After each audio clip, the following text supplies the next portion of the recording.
ఈరోజు ఈరోజు మిత్రుడు బాబు తను చాలా సెన్సిటివ్. ఎందుకంటే సెన్సిటివ్ ఉన్న వాళ్ళే చాలా ఇబ్బందులకు గురవుతారు. చాలా ఇబ్బందులకు గురై వాళ్ళే నలిగిపోతారు, జీవిత రథచక్రాల కింద నలిగిపోతారు. ఇప్పుడు హార్డ్గా ఉండి ఒక రాయిలాగా ఉన్న వాళ్ళకి ఏ ఇబ్బందులు ఉండవు. ఇలాంటిది వాళ్ళు ఏదో అట్లా నడుస్తుంటుంది. ఎలాంటి ఆ ఒడిదుడుకులు ఉండవు. ఆ ర్యాట్ రేస్లో పరిగెత్తుతుంటారు. సో వాళ్ళకి సెన్సిటివ్గా సున్నిత మనస్కులే చాలా జీవితం నలిపి పిప్పి చేస్తుంది సున్నితమైన మనస్కుల్ని. తను ఏంటంటే జీవితంలో చాలా నలిగిపోయాడు.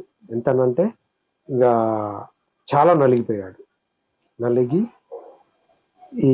అప్పుడు ఒక ప్యూర్ హార్ట్ కాబట్టి తనకి ఏదో ఒక చోట తనకి దారి దొరుకుతుంది. ఎవరో ఒకరు కనిపిస్తారు, ఏదో ఒకటి తనకి ఎదురవుతుంది. ఆ ఎదురైన దాంతో తను కొంత ఏంటి వాట్ ఈజ్ వాట్, అసలు ఏంటి లైఫ్, ఏంటి అసలు ఏంటి ఈ జీవితం అనేది కొంత అవగాహనలోకి వచ్చింది. అప్పటి నుంచి తన సాధన స్టార్టింగ్, సెర్చింగ్, సత్యాన్వేషణ మొదలుపెట్టాడు. అలా అలా మొదలుపెట్టి ఇప్పుడు కొన్నాళ్ళు అరుణాచలంలో తనలో నాకు మంచిగా అనిపించిన విషయం ఏంటంటే అరుణాచలంలో ఒక 41 days అక్కడ ఒక శ్రద్ధతో ఒక సాధనలాగా ఒక గడిపిండు, ఒక దీక్షలాగా గడిపిండు. అది ఆ ప్రశాంతత ఇక్కడికి మోసుకొని వచ్చింది. అది నాకు బాగా మంచిగా అనిపించింది. అది నిజంగా ప్రశాంతత. అక్కడ కూడా చాలా ఒడిదుడుకులు, చాలా కష్టాలు పడ్డాడు. చాలా అదేదో పుణ్యక్షేత్రం, స్పిరిచువల్ ప్లేస్ అని పోతే అక్కడ కూడా అంత బిజినెస్ మైండే అన్నీ ఉన్నాయి. అక్కడ ఎక్కడైనా మైండే కదా. అక్కడ కూడా కానీ ఓపికతో అవన్నీ భరించి, అది కూడా ఒక పరీక్ష అనుకుంటూ తను చాలా తనతో ఏదో కలిపింది అట్లా. ఎక్కడ ఎవరికి ఎక్కడ ఏ కనెక్షన్ అవుతుందో, ఎవరికి ఎక్కడ ఎవరు కలుస్తారో, ఎవరు విడిపోతారో, అదంతా మనం నేచర్కి సరెండర్ అయ్యి, మనం ప్యూర్గా సరెండర్ అయ్యి ప్యూర్ హార్ట్ తోటి ఉంటే మనకి ఎవరు ఉండాలనో వాళ్ళు ఉంటారు, ఎవరు పోవాలనో వాళ్ళు పోతారు, ఎవరు కలవాలనో వాళ్ళు కలుస్తారు, ఎవరు విడిపోవాలనో వాళ్ళు విడిపోతారు. అది మిత్రునితో జస్ట్ ఫ్లో ఏమొస్తే అది మాట్లాడదాం. అది ఎవరికైనా ఉపయోగపడవచ్చు, ఉపయోగపడకపోవచ్చు.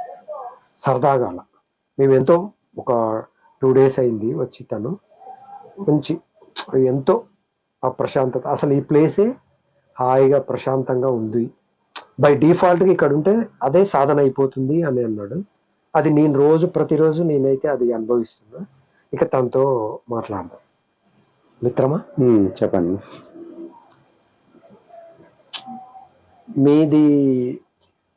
మీది చూస్తే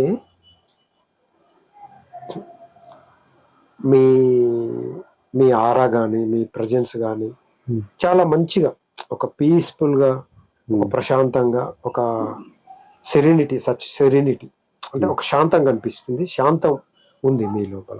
అది గమనించి మిమ్మల్ని మనం ఎట్లా కలిసినాము చాలా తక్కువ సమయము. అది మనం అనుకుంటాం, మనం సంవత్సరాలే పక్కనే ఉండి ఒకే ఇంట్లో జీవించిన దగ్గర కాలేదు. కానీ దగ్గర అయ్యే వాళ్ళు కొన్ని క్షణాలు, కొన్ని రోజుల్లో చాలా జన్మల బంధం ఉన్నట్టు అయిపోతుంది. అది అలా అనిపిస్తుంది. అదంతే, ఇంక ఎవరికి అర్థం కాదు. అది లాజిక్ అందదు, సైన్స్కి అందదు. అలాగా కలవాలి అంటే అది సోల్మేట్స్ అవ్వాలి. మిగతా ఎవరు కలవలేరు అలా. అవునవును. అలా ఈ ఎనర్జీ లెవెల్స్ కూడా సేమ్ టు సేమ్ ఉండాలి ఇద్దరు. అవునవును. ఆ ఎనర్జీ లెవెల్స్ ఎప్పుడు ఈక్వల్ అవుతాయో వాళ్ళిద్దరు కూడా సేమ్ అయిపోతారు. అంతే, ఒకే ఫ్రీక్వెన్సీ ఉన్న ట్యూన్ అవుతారు. అది ఫ్రీక్వెన్సీ మ్యాచ్ అయితే ట్యూన్ అవుతాం. మనము ఆ ఫ్రీక్వెన్సీ ఎక్కడ మ్యాచ్ అవుతుందో ఇంకా అది మనమే తెలుసుకోవాలి. అది మనమే గుర్తించాలి. ఆ ఫ్రీక్వెన్సీ మ్యాచ్ కాని దగ్గర మనం ఉంటే మొత్తం డిస్టర్బెన్స్. ఫ్రీక్వెన్సీ అబ్బా పక్షులు చూడండి, ఉమ్, ఉమ్, సౌండ్ చూడు, ఉమ్. ఆ ఫ్రీక్వెన్సీ మ్యాచ్ అయింది అనుకోండి, ఇంకా మ్యాచ్ కావటమే ప్రజెంట్లో ఉండటం. మ్యాచ్ అయిందంటే, ట్యూన్ అయిందంటే Present ఇక లో అక్కడ ఉంది. Ego, Hmm. తాను, టైము, స్పేసు అన్నీ ఏవి ఉండవు. ఇక అప్పుడు కేవలం ఉండడం ఆ అంతే. కేవల స్థితిలో ఉంటాం, ఉండడం. ఉండటంలో, ప్రజెంట్లో, ఉమ్, హియర్ అండ్ నౌ, ఉమ్. దానికి ఏ పేరైనా పెట్టచ్చు. అది బాగుంటుంది. చెప్పండి స్వామి, చెప్పండి. మీ అనుభవాలు, మీరు ఎట్లా ఆధ్యాత్మికతలోకి, అంటే అసలు లైఫ్ ఏ విధంగా, అసలు ఈ సైడ్ ఎవరు రారు, ఎంతో పూర్వజన్మ సుకృతము, లేకుంటే ఎన్ని జన్మల సుకృతం ఉంటే తప్పించి ఇటు సైడ్ రారు. ఎస్, నిజమే. ఉమ్, అట్లాంటిది మీరు తక్కువ టైంలో చాలా జీవిత రియాలిటీలోకి వచ్చారు, జీవిత సత్యాలు చాలా వరకు తెలుసుకున్నారు. ఉమ్. అది నాకు మంచిగా అనిపించింది. కొంతమంది భక్తి ద్వారా వస్తారు, కొంతమంది సాధన ద్వారా వస్తారు, కొంతమంది జ్ఞానం ద్వారా వస్తారు, కొంతమంది యోగం ద్వారా, ఎన్నో రకాలుగా వస్తుంటారు. ఉమ్. అన్నిటిలో నేనేమంటానంటే ప్రేమ, ఉమ్. అన్నిటిలో ప్రేమ ఉన్నవాళ్ళు, ప్రేమతో, ఏదైనా ప్రేమతో భక్తితో చేసిన వాళ్ళు ఉమ్. అలా ఎదుగుతూ పోతుంటారు, అవును. రీచ్ అవుతారు ఎస్. అల్టిమేట్. ఉమ్, అక్కడ ప్రేమ మిస్ అయ్యి, కొంతమంది నేను చూశాను, ఉమ్. కొంతమంది సాధన చాలా చేసి వాళ్ళు మానసికంగా, శారీరకంగా కృషించి ఘోరంగా తయారయ్యారు. ఉమ్. వాళ్ళ ఫేస్ లో కానీ అదంతా ఆ ప్రేమ, ఆ శాంతం అది కనిపించాలి. వాళ్ళు కూడా ఉగ్రవాదుల్లాగా కనిపిస్తారు. అవును. ఉమ్. అక్కడ శాంతం కోసం వెళ్తే ఒక క్రతువులను పెట్టి, ఒక సాధనలతోటి హింసే కనిపిస్తుంటుంది ఉమ్. చాలా చోట్ల నేను చూశాను. ఆ స్పిరిచువల్ క్షేత్ర ఆ చాలా, ఇంకా మనం ఆధ్యాత్మికత అని చెప్పబడే ఆశ్రమాలలో, ఈ సాధనలలో, ఇదంతా కూడా ఒక వ్యాపారం, ఉమ్. ఒక హింస, ఒక రొటీన్, ఒక ఎడిక్షన్, ఇవే ఉన్నాయి. ఉమ్. నాకు Yes. అలా చూశాను నేను, అందుకే అలా చెప్తాను. ఓకే. ఎలా చెప్పండి మీ సాధన? నేను ఇట్లా ఆధ్యాత్మికంలో రావడానికి కారణం ఏమంటే, సో నా ఫెయిల్యూర్సే నన్ను ఇటువైపు తీసుకొచ్చాయి. ఎక్కడ విజయం నాకు, నేను అనుకున్నది ఎక్కడ కానీ జరిగి ఉండింటే నేను ఇటువైపు వచ్చిండేవాడిని కాదు. అంతా సవ్యంగా ఉంటే, కడుపులో చల్లగా ఉంటే ఎవరు రారు, ఎవరు ఇటు చూడరు కదా, ఉమ్. ఆ రియాలిటీలోకి రారు. బయట ఎండ లేనప్పుడు చెట్టు కిందకి ఎవరు రారు. అవును, కరెక్ట్, కరెక్టే కదా. అవును, ఉమ్. అక్కడ చల్లగా ఉన్నప్పుడు నువ్వు ఎందుకు వస్తావు చెట్టు కిందకి? అవును, రావు కదా. అవును. సో అలాగా నా లైఫ్ లో ప్రతిదీ ఫెయిల్యూరే. ఆ ఫెయిల్యూరే నన్ను ఇటువైపుకి తీసుకొచ్చింది. ప్రతిదీ, ఎవ్రీథింగ్, ఎక్కడా కూడా సక్సెస్ అనే మాటకి చోటే లేదు. సక్సెస్ అని కూడా కాదు, సక్సెస్ అంటే ఏంటి చెప్పండి? సక్సెస్ అంటే ఏమంటే, మనం లౌకికంలో ఒకటి ఆలోచిస్తాం, ఇలాగా ఉండాలి అని చెప్పేసి ఒకటి ఆలోచిస్తాం. అలా అది జరిగిపోయిందంటే ఇంకా ఆ ప్రపంచంలో ఉండిపోతుంది. అదే ప్రపంచం. ఇంకా అది కాకుండా ఇంకొక ఆధ్యాత్మిక ప్రపంచం ఉందని ఎప్పటికీ తిరిగి చూడవు దాని వైపు. అయితే అది సక్సెస్ అని ఎలా అంటారు? సక్సెస్ లేదు అంటున్నారు కదా, లౌకికంగా అని చెప్పాను. లౌకికం అని చెప్పా. నేనేమంటానంటే ఆ ఫెయిల్యూరే సక్సెస్. ఆ ఫెయిల్యూర్ లేకుంటే మీరు ఇంత లోతుగా, ఇంత రియాలిటీలోకి వచ్చి, ఇంత పీస్ఫుల్ ని మీరు సాధించాలి. అదే లౌకికంగా దాన్ని సక్సెస్ అనే అందరూ అనుకుంటారు. అదే నిజమైన ఫెయిల్యూర్. నిజమైన ఫెయిల్యూర్ అదే. సక్సెస్ సాధించినప్పుడే నిజమైన ఫెయిల్యూర్ నువ్వు ఫేస్ చేస్తావు. కానీ అది బాహ్యంగా. అంతరంలోకి నువ్వు ఎప్పుడే ఎంటర్ అవుతావో అప్పుడే నువ్వు సరైన మార్గంలో, సక్రమైన మార్గంలో వెళ్తున్నావు. మార్గం ఎంచుకున్నావు, వే, ఆ వేలో వెళ్తున్నావు. అవును. సో నాకు ప్రతిదీ ఫెయిల్యూర్ కనబడడం వల్ల ఎక్కడ నిరాశ నేను చెందలేదు. కొన్ని చోట్ల నిరాశ చెందాను, కానీ థింక్ చేశాను, ఎందుకు నాకు ఈ ఫెయిల్యూర్స్ వస్తున్నాయి? What is what? ఎందుకు వస్తున్నాయి ఈ ఫెయిల్యూర్స్? ఎట్లా నలిగిపోయానంటే ప్రతిదీ నేను లోపల పరంగా, ఆర్థికంగా, సామాజికంగా ఇవన్నీ కొంత, ఎందుకంటే మనం ఎక్స్ప్లెయిన్ చేస్తే, ఎందుకంటే అందరి దీంట్లోనే ఉన్నారు. కొంతమంది చెప్పుకుంటున్నారు, కొంతమంది తప్పక దాంట్లో ఇరుక్కొని ఈ తప్పని పరిస్థితి ఎవరిదైనా. కొంతమంది ఇప్పుడు మనం అంటే దాంట్లో నుంచి కొంత అవగాహనతోటి జ్ఞానపరంగా అవేర్నెస్ వచ్చి దాంట్లో ఉన్నా గానీ దాన్ని బ్యాలెన్స్ చేసుకుంటూ కింద పడుతూ మీద పడుతూ కొంతవరకు మనము దాంట్లో ఉన్నా గానీ అది మనకి తామరాకు మీద నీటి బొట్టు లాగా ఒక్కోసారి అంటుతూ అంటకుండా ఇలా ఉంటున్నాం. కానీ ఆ వేరే వాళ్ళ పరిస్థితి ఏంటి? అవును, వాళ్ళది అసలు అగమ్య గోచరం, తప్పని పరిస్థితి. ఇరుక్కొని పోతారు. ఏదో తెలిసి తెలియని వయసులో దాంట్లోకి వస్తారు. తర్వాత అవేర్నెస్ వచ్చి అది అది భరించలేనంత ఉన్నా కానీ తప్పని పరిస్థితి ఎటు పోతారు. ఒకవేళ పోయినా కానీ ఏది పోయి మళ్ళీ ఇంకా అక్కడ ఏమవుతుందో తెలియదు. దానికంటే ఏదో అట్లా నడుస్తుంటది, ఇంకా అంతే అలా నడుస్తుంటది. దాదాపు అందరిది ఇలాగే ఉంటుంది. కొంతమంది ఏమో గుర్తిస్తారు, కొంతమంది ఏమో ఇంకా అటువైపు ఈ సైడ్ లేకుండా ఈ రియాలిటీలోకి రాని వాళ్ళకి అదే అబాహ్యమైంది వాళ్ళకి గ్రేట్ అనిపిస్తుంది. దాంట్లోనే ఎదుగుతుంటే ఆహా ఓహో అట్లా అదే ఎదుగుదల అనుకుంటారు. సక్సెస్ అంటే బాహ్యంగా ఎదగటం, మెటీరియలిస్టిక్ గా ధనం సంపాదించటం, జాబ్ సంపాదించటం, ఒక కీర్తి ప్రతిష్టలు సంపాదించటం, ఇదే ఎదుగుదల అనుకుంటారు. కానీ అది ఎదుగుదల కాదు. అది ఎంత వస్తుందో, ఏదో అంటారు కదా, కుక్క బొక్కను కొరుక్కుంటూ తన రక్తాన్ని తానే పీలుస్తూ అది బొక్క నుంచి వచ్చింది అనుకుని సంతోషపడుతుంటుంది. కానీ అది తన రక్తం అని తను ఎంత తెలియదు అని తెలియదు. అట్లనే వాళ్ళకు కూడా పాపం ఏదో ఉంటుంది, కానీ ఏదో వెలితి, ఏదో అసంతృప్తి, ఏదో అశాంతి నిరంతరం వెన్నాడుతుంది ఆ బాహ్యంలో. అది అర్థం కాక అర్థమయ్యి రోజులు ఇలా గడుస్తూనే ఉంటుంది, వెళ్ళిపోతూనే ఉంటుంది. చావు దగ్గర పడుతుంది, మరణిస్తాడు. మళ్ళీ పునరపి మననం పునరపి జననం. ఆ చక్రంలో జఠరపి శయనం హరే సంసారి. అలా చెప్పండి. మీది అలా నలిగిపోయారు. ఎంత అంటే మీరు చెప్తుంటే నాకు అర్థమైంది. మామూలుగా నలగలేదు. అమ్మవారు మిమ్మల్ని బాహ్యం పీల్చి పిప్పి చేసి కాల్చి బూడిద చేసింది.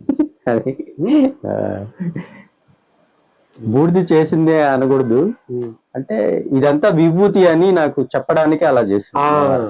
విభూతి, నువ్వు విభువు, ఇది మాయ. ఇది మాయ. అయితే మనము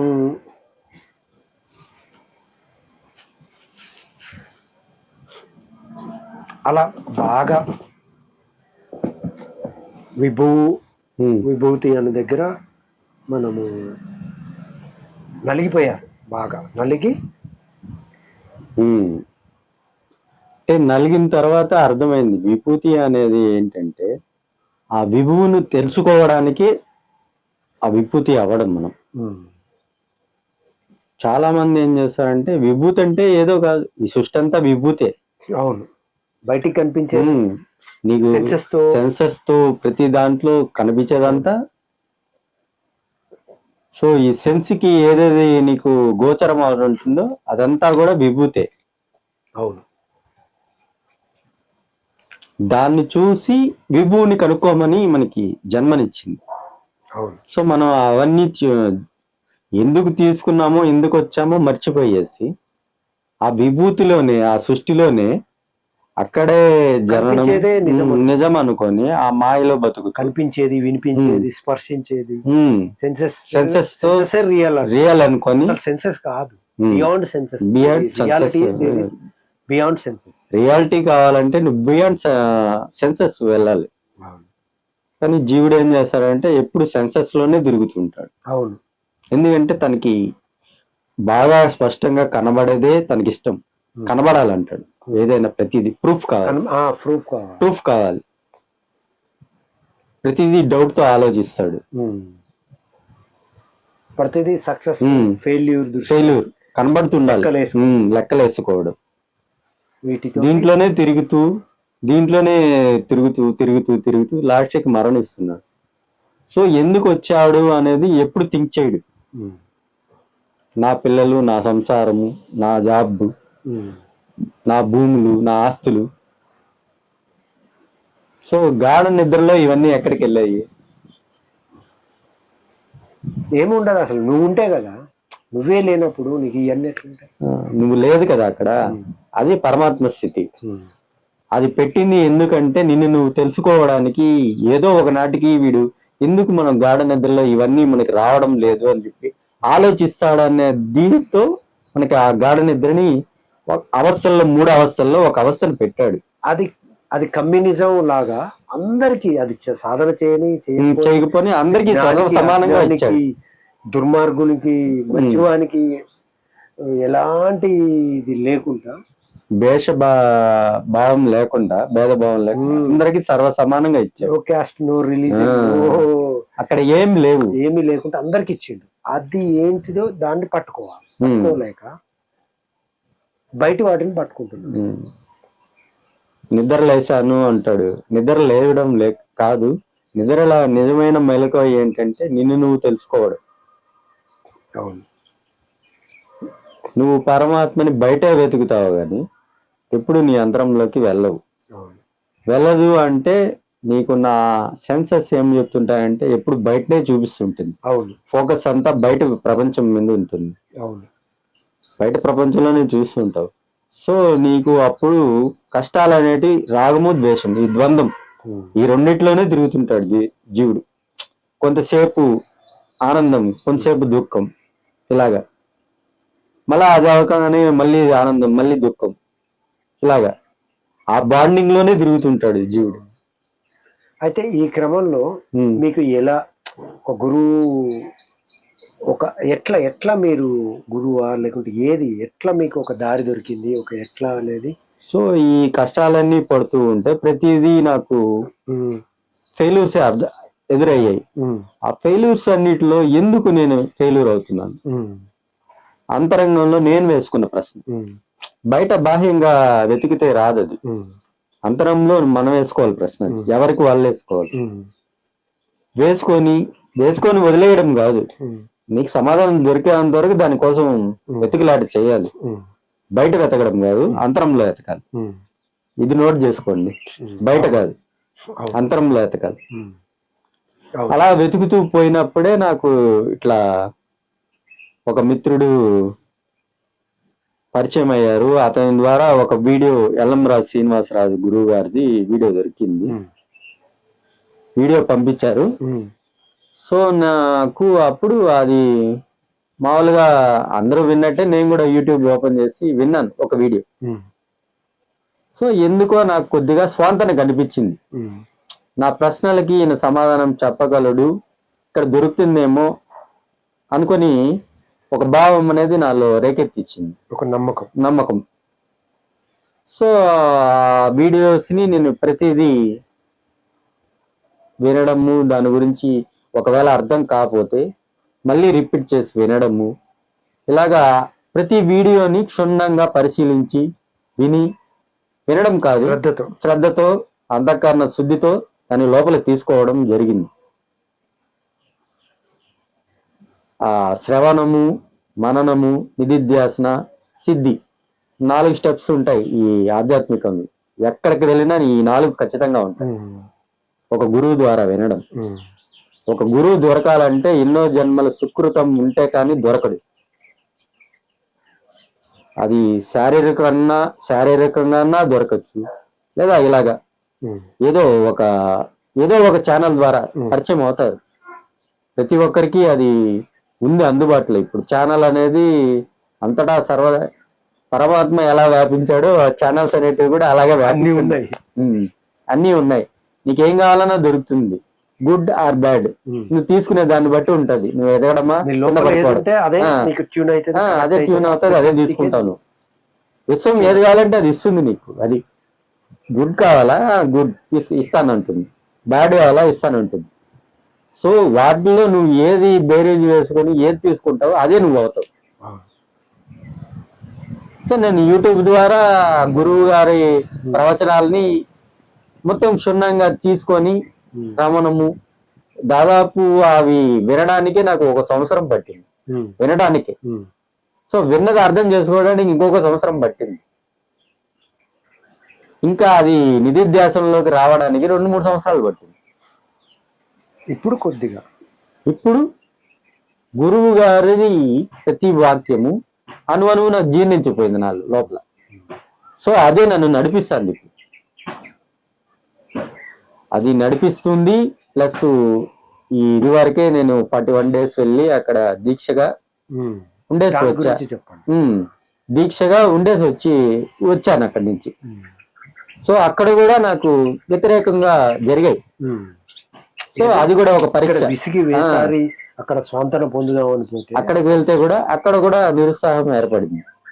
నిరుత్సాహం అనేది మనం తీసుకునే దాంట్లో ఉంటుంది. ఆ నిరుత్సాహాన్ని నేనేమనుకున్నానంటే నాకు పరీక్షది, నేను నేర్చుకోవాలి, ఏదో నేర్పిస్తాను ప్రకృతి. నిరుత్సాహంగా తీసుకోలే దాన్ని, ఏదో ప్రకృతి నేర్పిస్తుంది మనకి. అక్కడ ఏం నేర్పిస్తుందంటే నీకు ఎంత ఓర్పు ఉన్నది, సహనం ఎంత ఉన్నది పరీక్ష. అది ఒక సాధకుడికి నువ్వు ఎంతెంత దగ్గర అవుతూ ఉంటే అంతంతగా నిన్ను పరీక్షించడం మొదలు పెడుతుంది. లౌకికంగా ఉండే వాళ్ళకి మామూలుగా ఉంటాయి పరీక్షలు, వాళ్ళకి చిన్న చిన్న ఎగ్జామ్స్ పెడతారు. సాధకులకి అసలైన సిసలైన పరీక్షలు ఉంటాయి. ఎంతెంత దగ్గరికి పోతా అంటే అంతంతగా పిండుతూ ఉంటుంది. ఉంటావా ఉంటావా ఉంటావా అని చెప్పేసి పిండుతూ ఉంటుంది. తట్టుకుంటావా లేదా? సో అన్నిటినీ కూడా నువ్వు ప్లస్ చేసుకొని పోవాలి. ప్లస్ అంటే అది నా ఓర్పు సహనానికి ఒక పరీక్ష. ఆ 41 days నేను అలాగే ఆలోచించాను. నిష్కామ కర్మగా ప్రతిదీ చేసుకుంటూ వెళ్ళాను. సో చివరికి నాకు శాంతి అనేది ఒక గిఫ్ట్ అనేది ఇచ్చింది అరుణాచల్. అదొక ట్రిప్ కాదు అది. ప్రతి ఒక్క సాధకుడు అక్కడ చెవి చూడాల్సినవి చాలా ఉన్నాయి. సాధారణ దశలో ఉన్న వాళ్ళకి అత్యుత్తమైన ప్రదేశం అది. అక్కడ కూడా అన్నీ ఉంటాయి, ఎక్కడ ఉండవు, అన్నీ ఉంటాయి. బిజినెస్ అది అంతా ఒక పెద్ద బిజినెస్ స్పాట్ అయిపోయింది, వ్యాపారం. సో అవన్నీ ఉంటాయి. సో మనం లోపల ఏముంది అనేది అదే చూస్తాం కదా అక్కడ. అంతే. నేను పోయి చూసింది అక్కడ ఏమంటే రమణ మహర్షి ఆశ్రమము, శేషాద్రి షణ్ముగల్, రామ్ సురత్ కుమార్ ఆశ్రమము, ఇలా గిరి ప్రదక్షిణలు. సో మొత్తం ఉన్నది ఋషుల యొక్క శక్తి అక్కడ తారా పడుతూ ఉంటుంది. ఆరా అనేది అక్కడ కాస్మిక్ పవర్ అనేది ఎక్కువ. పైన విరూపాక్ష గృహ అయితే ఏంటి, స్కందాశ్రమం అయితే ఏంటి, ఇక్కడ ప్రతిదీ. సో నువ్వు దాన్ని ఎన్కాష్ చేసుకోవాలి. ఎన్కాష్ అంటే నీ సాధనకి అది ఉపయోగపడేలా నువ్వు మారాలి అంటే ఏం లేదు, ప్రకృతికి సరెండర్ అవ్వాలి. నువ్వు సరెండర్ అయితేనే నీకు అవన్నీ ఫలిస్తాయి. అక్కడ ప్రకృతికి సరెండర్ కాకుండా నేను చేస్తున్నాను అనే అహంకారంతో నువ్వేం చేసినా కూడా అది ఫలించదు. మీరు ఇంతకు మునుపు ఒకటి అన్నారు, అదేంటి ఇది చూస్తాను, ఇది ఏమో సెల్ హీట్ ఎక్కి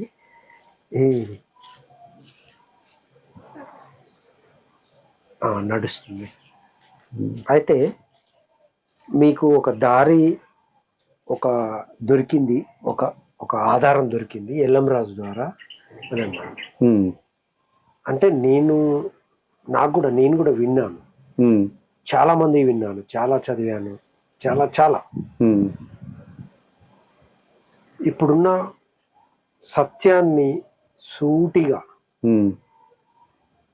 ఈ పిట్ట కథలు ఇవన్నీ యాడ్ చేయకుండా సూటిగా ధైర్యంగా ఎలాంటి భేషజాలు లేకుండా దమ్ముతోటి ఒక ధైర్యంతో చెప్పగలిగిన వాళ్ళలో చాలా మంది ప్రవచనకర్తలు ఉన్నారు. కానీ ఎల్లంరాజు గారు మాత్రం ఆయన అసలు ప్రచారంలోకి లేరు, ఎక్కువ మందికి తెలియదు.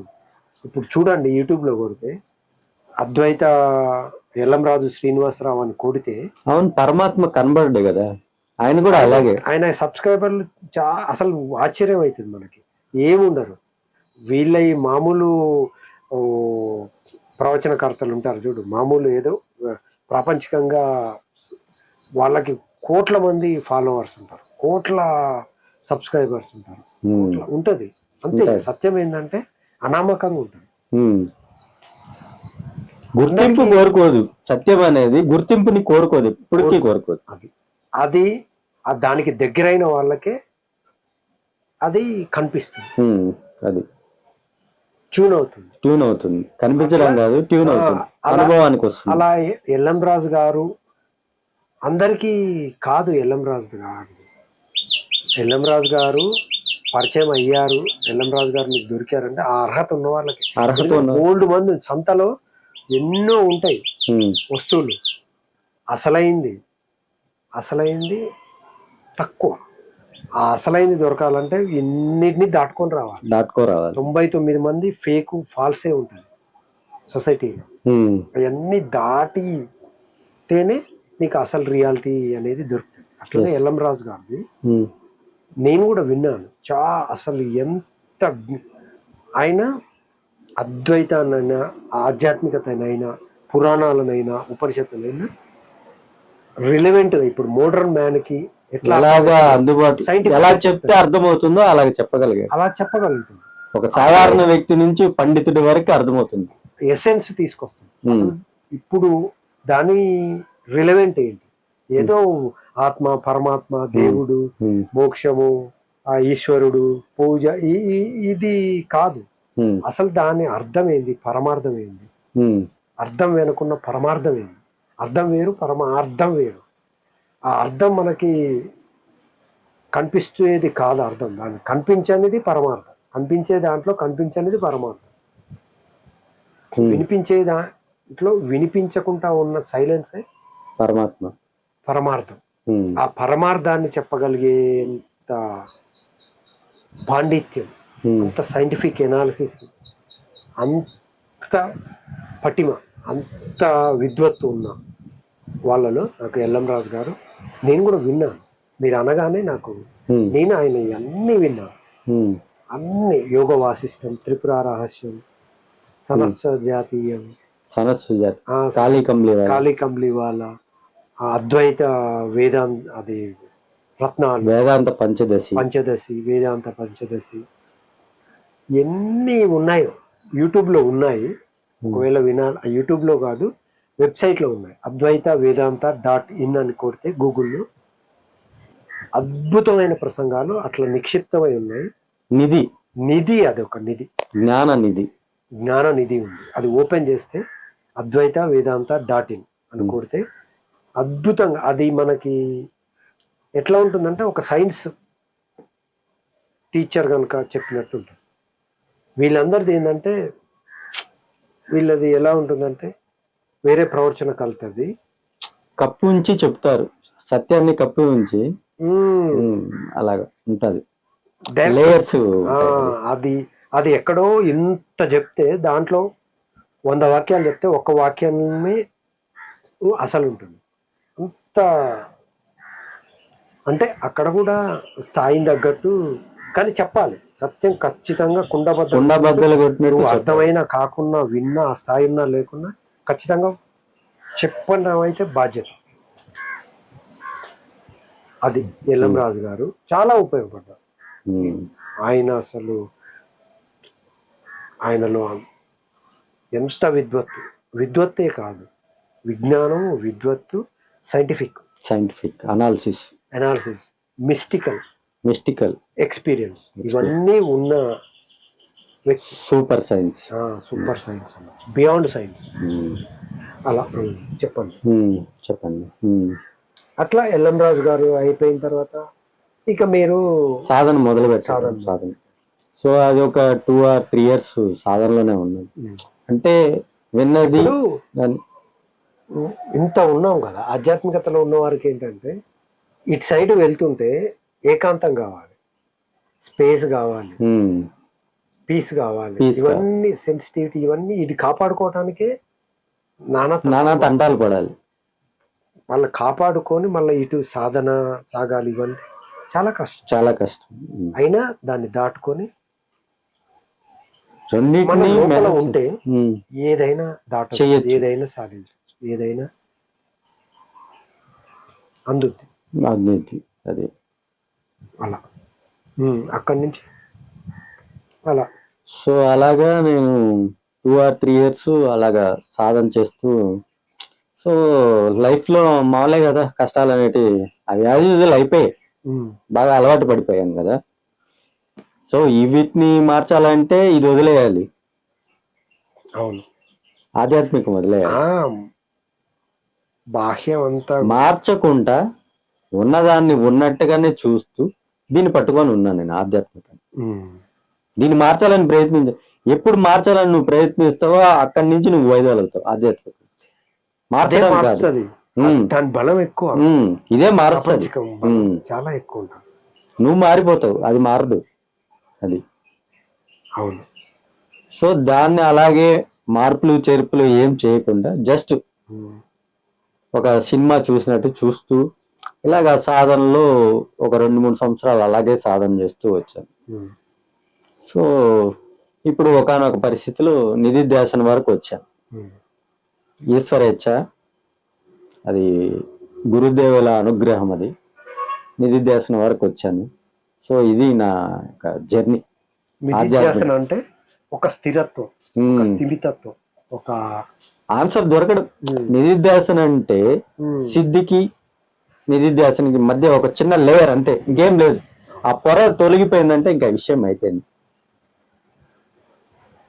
సమాధానం దొరకడం, ఆ సమాధానం దొరకడము, ఆ సమాధానంలోనే ఉండగలగడం. ఇంకా అక్కడ ఉండగలిగే స్థితి వచ్చేసిందంటే అయిపోయింది, స్థిరత్వం అయిపోయింది విషయం. నువ్వు ఎందుకు మానవ జన్మ తీసుకున్నావు అది 100% పరిపూర్ణం, సార్థకత, పరమార్థం. సో ఈశ్వరేచ్ఛ వల్ల అంత దూరం రాగలిగాను. ఈశ్వరేచ్ఛ అనటం కంటే కూడా మీ ప్యూరిటీ, నిజాయితీ, మీ సెన్సిటివిటీ, మన ప్యూరిటీ, మన నిజాయితీ, మన ప్రేమ, ఇవి ఉంటే చాలు. ఇవి ఉంటే మనం సరెండర్ అవుతాం. వీటన్నిటికీ ప్రధానమైన ఇదేం తెలుసా? విశ్వాసం. అదే, అది ఒక్కటిని పట్టుకుంటే చాలు. సాధకుడు నీకు సాధనలో ప్రతి చోట పరీక్ష ఎదురవుతుంది, అక్కడ విశ్వాసాన్ని చేజార్చకూడదు ఎప్పుడు కూడా. సాధకుడికి ఇది చాలా ముఖ్యమైన సరెండరెన్స్, విశ్వాసం. దాని మీద నువ్వు ఒక కొడుకుని ఎలా నమ్ముతావో, ఒక భార్యని ఎలా నమ్ముతావో, ఒక తల్లిని ఎలా నమ్ముతావో, అలాగా యూనివర్స్ని నువ్వు నమ్మాలి. ఎప్పుడు నువ్వు ప్రగాఢంగా నమ్ముతావో, అదే త్రికరణ శుద్ధిగా, అప్పుడు యూనివర్స్ నీకు కనెక్ట్ చేస్తుంది ఆధ్యాత్మికతని. అప్పుడే నువ్వు వెనక్కి తిరగలవు. ప్రతి ఒక్కరి లైఫ్ లో అది జరుగుతుంది, కానీ ఎవ్వరు దాన్ని గుర్తించరు. అంతే, సమస్యలు వచ్చినప్పుడు వాడు ఇంకా ప్రకృతిలోకి వెళ్ళడమే చూస్తాడు. అక్కడ సాల్వ్ చేసుకున్నాను, అక్కడ సాల్వ్ అయ్యేది ఏమి ఉండదు. నిరంతరం మార్పే అక్కడ. దానికి ఆది లేదా అనంతమైంది అది. నువ్వు ఎంత దూరం వెళ్ళగలవు సాధించడానికి, దాన్ని సాల్వ్ చేయడానికి? నీ శక్తి అంతే ఉండేది. నువ్వు అనంతుడివి, కానీ మర్చిపోయేది. బయట ప్రపంచంలో అలసి సొలసి చివరికి నీకు సమాధానం దొరికేది నీ అంతరంలోకి నువ్వు వెళ్ళినప్పుడే. విశ్వాసం అనేది చాలా ముఖ్యమైనది సాధకుడికి. ప్రతి చోట నిన్ను పరీక్షిస్తానే ఉంటుంది. నీకెందుకులే ఇదంతా, మన వల్ల కాదులే, మామూలు లైఫే బాగుంటుంది, ఎందుకు ఇలా కష్టపడతావు చెప్తూ ఉంటుంది మనసు. అసలు అది ఎందో లేదో, ఏమైందో ఏందో, ఇలాంటి డౌట్స్ అన్నీ ఉంటాయి. కానీ వాటన్నిటిని దాటుకుంటానే పోవాలి. అక్కడ ఏం ఉపయోగపడుతుందంటే నీ విశ్వాసం. నువ్వు ఒకరి దగ్గర పని చేస్తావు, ఆ ఓనర్ జీతం ఇస్తాడని నమ్మకంతోనే కదా చేస్తావు. బయట ఉన్న మనుషుల్ని నమ్ముతున్నావు కానీ పరమాత్మను మాత్రం నువ్వు నమ్మి పోవు. ఇప్పుడు మన సొంత వాళ్ళని అసలు వీళ్ళని నమ్మినా నమ్మకుండా ఏం లేదు, కానీ అస్తిత్వాన్ని నమ్మాలి, ఖచ్చితంగా నమ్మాలి. అది నమ్మనంత కాలం నువ్వు విశ్వాసము ఎంతెంత ప్రగాఢంగా పెంచుకుంటూ పోతే అంతంతగా యూనివర్స్ నీకు సహాయం చేస్తుంది. అన్నందుగా నిన్ను ముందుకు లాక్కెళ్తుంది. తీసుకెళ్తా. ఎన్ని పరీక్షలు పెడుతుందో అంత పూల బాట కూడా పక్కన వస్తుంది. బూడిద విభూది రెండు పక్క పక్కనే ఉంటాయి. తెలుసుకున్నావంటే రెండు ఏకమైపోతుంది. సో నీకు అప్పుడు బూడిద కనబడదు, విభూతి కనబడదు, నువ్వే కనబడతావు. అదే అస్తిత్వం ఆయన. బూడిద ఏదో కాదు నీ శరీరము, విభువు నీ నాలెడ్జ్, జ్ఞానం. అవును. విభూది అది శరీరం, నాలెడ్జే నీ అస్తిత్వం. ఆ రెండు పక్క పక్కనే ఉండడం అంటే అదే నీ నాలెడ్జే. నువ్వేం చేస్తున్నావు అంటే ఆ విభూతితోనే ఆడుకుంటూ ఉన్నావు. కర్మ జ్ఞానం, కర్మ క్రియ, క్రియ. కర్మ క్రియ అంతే, ఈ రెండిట్లోనే. కర్మల్ని త్యజించాలి. ఇది పెంచుకోకు, త్యజించటం కూడా ఆ కాదు. త్యజించాలి అంటే చాలా ధైర్యం ఉండాలి దానికి. ఆ ధైర్యం ఉండాలంటే విశ్వాసం ఉండాలి మొదట. ఆ విశ్వాసం కలగాలంటే నిన్ను నువ్వు ప్రశ్నించుకోవాలి ఫస్ట్. అవును. ప్రశ్నించుకుంటేనే ఆ విశ్వాసం వరకు తీసుకెళ్తుంది.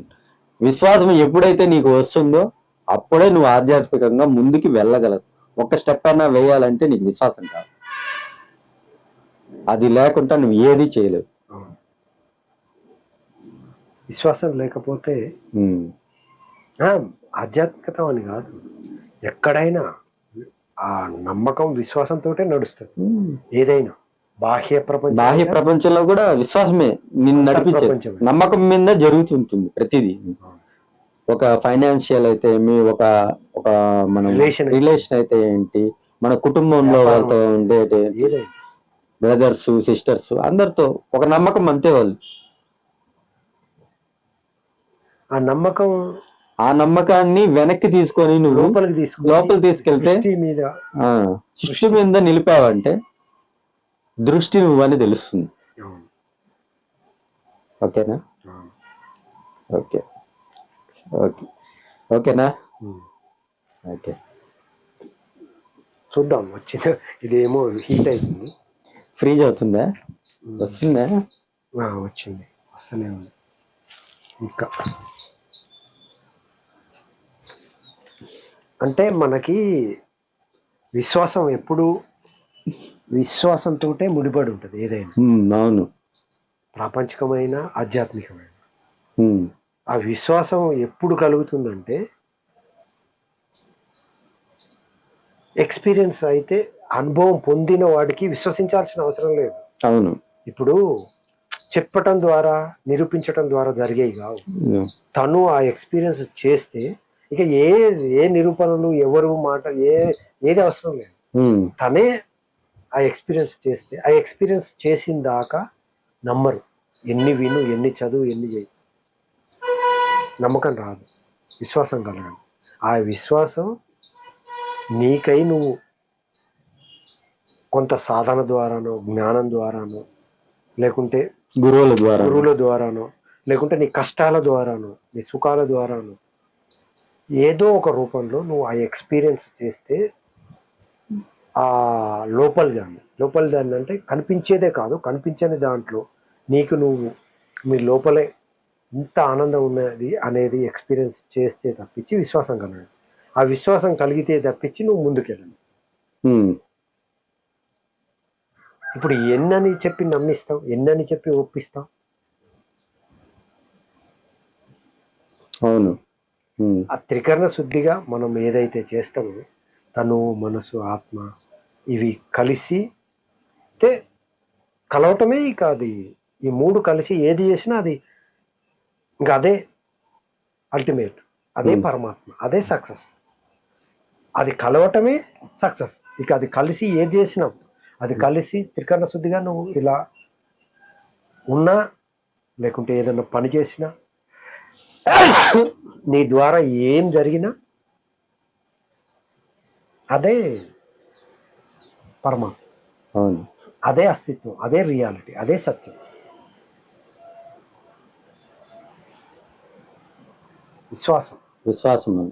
విశ్వాసం ఒకటి, డ్యూటీ బౌండ్ నేచర్. ఈ కర్తవ్యతా బుద్ధి కర్తవ్యత బుద్ధి తొలగించుకోనంత కాలం, విశ్వాసం కలగనంత కాలం, విశ్వాసంతో లేనంత కాలం నీ జీవితం నరకప్రాయం. ఎన్నని చేస్తావు, ఎన్నని చచ్చిందాకా ఆ కర్మల్ని చేస్తూ వాటిని పెంచుకుంటూ ఇంకో దాంట్లో నుంచి ఇంకోటి ఇంకోటి ఇంకోటి చివరికి శిథిలమై శక్యమై శరీరం అనారోగ్యం పాలై మానసికంగా ఇదైపోయి చావుతో ఎండ్ అయిపోయింది. అదే ఒక్కసారి లోపలికి వచ్చి లోపల అటు తిరిగేదేదో బాహ్యంగా అంతరంలోకి తిరిగితే, అంతరంలోకి ప్రయాణిస్తే ఆ ప్రయాణం ఏదో సాఫీగా నువ్వు చేరాల్సిన గమ్యాన్ని చేరుతావు. ఈ జన్మలోనే సార్థకం చేసుకుంటావు. నువ్వు చనిపోకముందే చావుని ఎక్స్పీరియన్స్ చేయకుంటే ఈ జీవితం చావుతో అంతమవుతుంది. ఒకసారి ఆ చావుని నువ్వు చూస్తే నీకు అసలు చావు లేదు, నువ్వే అనంతం, నువ్వే అసలు ఇన్ఫినిట్ అబండెన్స్, అంతటా నువ్వే వ్యాపించున్నావు, అంతటా నువ్వు అనేది ఎప్పుడైతే అనుకుంటావో నువ్వు అనే ఆ ఎంటిటీకి చావు ఉంటుంది. అవును, నీకు చావు ఉంటుంది, కానీ ఆ చావును చూసే వానికి వాడు చూస్తాడంతే. అట్లా అల్టిమేట్ నువ్వు, అనంతం నువ్వు, స్పిరిట్ నువ్వు, ఎనర్జీ నువ్వే. ఇప్పుడు శరీరం అంతే ఎనర్జీ, అవును, ఏదైనా ఎనర్జీ. నువ్వు ఎనర్జీగా మారగలుగుతావు అంటే నువ్వు ఈ రూపాన్ని పోయి ఇంకో రూపంలో ఉంటావు అంతే, కానీ అక్కడ చావు అనేది ఉండదు, పుట్టుక అనేది ఉండదు. అది నువ్వు ఎక్స్పీరియన్స్ చెయ్యాలి, చేస్తే తప్పించి ఈ చావు పుట్టుకలు వీటి నుంచి విముక్తులం కాలేదు. ఆ విముక్తి కానంత వరకు దుఃఖమయ్యేది ఈ జీవితం. అది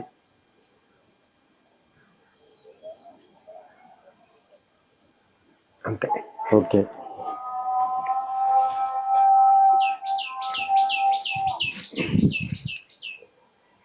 వాసు